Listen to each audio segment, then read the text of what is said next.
একটি আলেম ছেলে তার পিতামাতা তাকে 3 বেলা খাবার দেয় না। আজ পর্যন্ত একটা লোক আসে নাই যে ভাই ইমাম সাহেবের বেতনটা বাড়ানো লাগবে। আমার কাছে অনেকে আসে যে ভাই মসজিদের কাজ ধরছি, ইয়েনো সবকে বলে দেন অথবা আপনার তরফ থেকে কিছু সাহায্য করেন।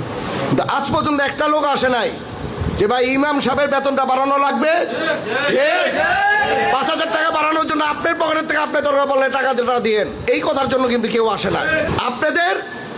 তারপর আপনারা দেখেন, আপনারা যেইভাবে করে থাকেন, যতটুকু অর্থের সাথে থাকেন, আপনাদের দেখলেই মন থেকে একটা শ্রদ্ধা আসে। আপনাদের কাপড় থাকে পরিষ্কার, আপনাদের মনও থাকে পরিষ্কার। প্রতিটি মসজিদের সভাপতিদের, ইভেন ওই মসজিদের যারা কমিটি আছে তাদেরকে বলবো, একটি সমাজের সবচাইতে গণ্যমান্য ব্যক্তি সমাজে চলার জন্য তার বেতন যতটুকু হওয়ার দরকার আপনারা সেই বেতন দিবেন, নাইলে আমার থেকে চাইবেন আমি আপনাদেরকে দিয়ে দিব। বাবা মাকে আমরা বৃদ্ধাশ্রমে রাখি, বাবা মাকে 3 বেলা খাবার দেই না।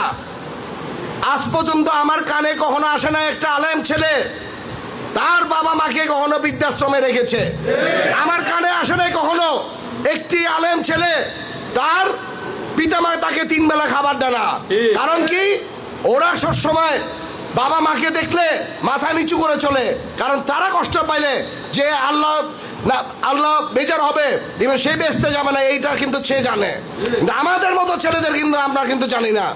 এর জন্য আপনাদের উচিত যে প্রতিটি ছেলেকে এইভাবে সুশিক্ষিত করার জন্য